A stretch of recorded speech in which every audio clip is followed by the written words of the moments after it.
Everyone, so in this lesson we're going to be looking at the pathogenesis of tuberculosis. So let's start with a quick definition. So tuberculosis is a bacterial infection that is transmitted via the air and primarily affects our lungs. So how is it transmitted? So basically what happens is we have what are known as droplet nuclei containing the tubercle bacilli, and these are inhaled and enter into the lung. So we have all these little particles that can be easily transported through the air, and they go into our lungs and basically cause infection. So they come in through the nasal passage, up through the upper respiratory tract, down to the lower respiratory tract, go through into the left and right lung. So you can see from that diagram, and travel to the alveoli. So when they get into the alveoli, they basically lodge themselves in the alveoli, these little tubercle bacilli, and from there create what we know as pulmonary TB. So we can see here, this is my attempt at drawing some alveoli at the end here. And the tubercle bacilli basically goes in, and we can imagine that all these parts I'm colouring in are where it's going to infect, okay? Now, the third stage that we can see in this progression is what is known as hematogenous spread, and that's bad. So basically that's when it affects all other sites of the body. So I've got the brain, the lungs, so the other parts of the lung can be affected, bone and kidney. So all of these sites can be reached by the bloodstream.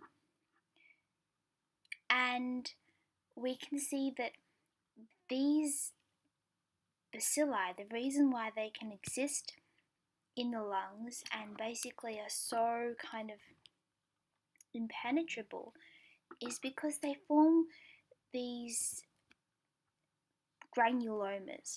So what we know a granuloma to be is basically made up of a whole heap of mostly what we can say are macrophages. So in the center we have the caseous necrosis. So basically this is where the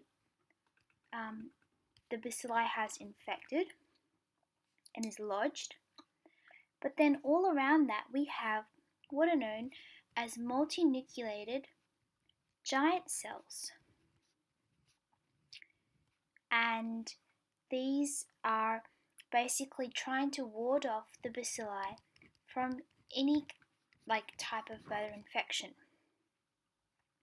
We also have the epithelioid macrophages around these multinucleated giant cells. Multinucleated giant cells can also be low, and we also have the lymphocytes, which are in between these. So we have CD4 cells all around here as well. So this is part of the immune response to the infectious agent. So now that we know a little bit more about what tuberculosis is, what is the history of tuberculosis? So how does it actually progress?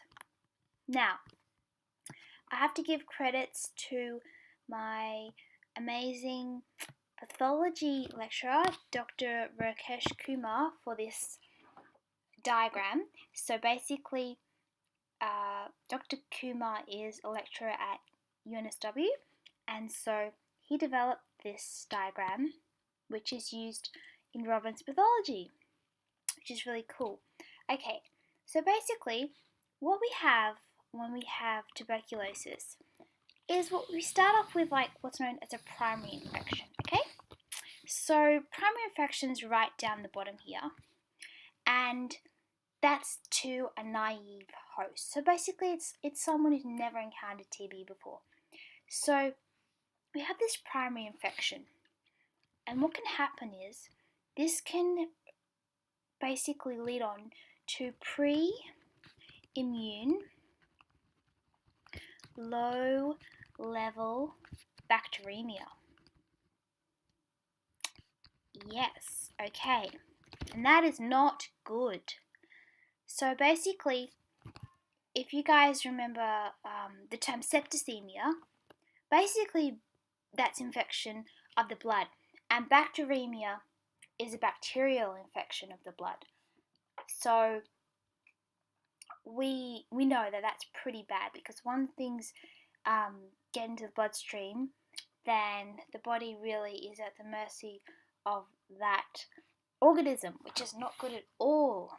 Okay, so this can lead on to what we know as the typical primary complex.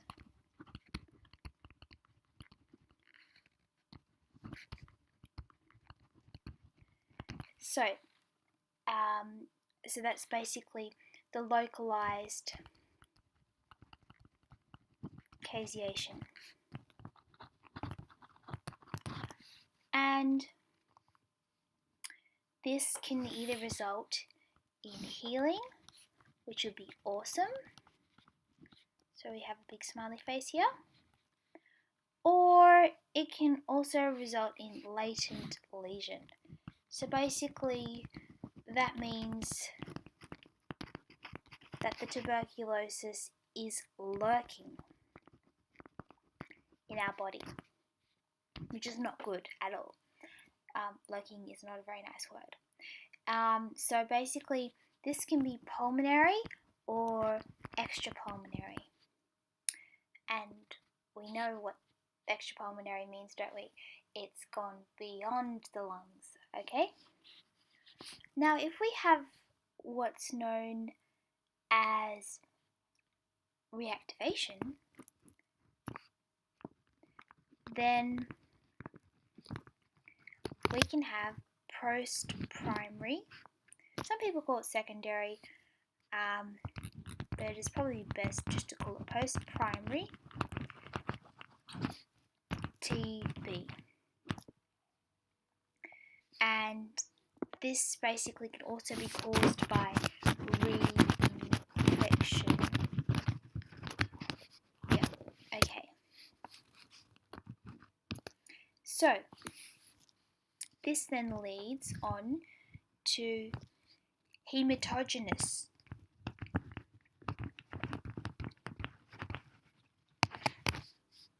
dissemination, and that can lead to miliary TB, which is basically the body in miliary TB. You know how we're talking about granulomas? Well, in miliary TB, the body isn't really able to mount a proper immune response. So we don't really have those wonderful, I suppose you can call them wonderful, granulomas forming. And that's what makes miliary TB so serious. So, then we also can have what is known as localized caseation and destructive lesions, which progress into progressive primary, post-primary, primary TB. And that leads on to hematogenous dissemination as well, which is quite serious. Now, going back to our point here where we had the pre-immune low-level bacteremia, this can also lead on to progressive primary TB, and then that can go on to hematogenous dissemination and miliary TB.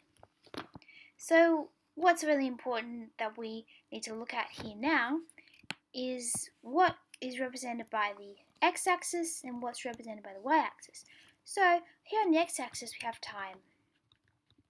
So basically these events are occurring over time, and they are all important events, but they don't necessarily occur at a certain definite time period because it depends on the infection and all sorts of other things.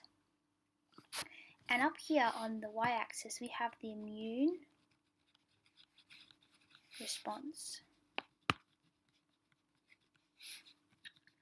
Yeah, okay. And along here we have varying levels of spreading lesions with little caseation and localized lesions with marked caseation. So we know that caseation is basically an immune response. It's really important in tuberculosis, but the level of caseation often depends on how good the immune response is. So if there's quite a bit of caseation, we have a good immune response. That's great. But if there's not much, then we might have a bad immune response or a poor immune response.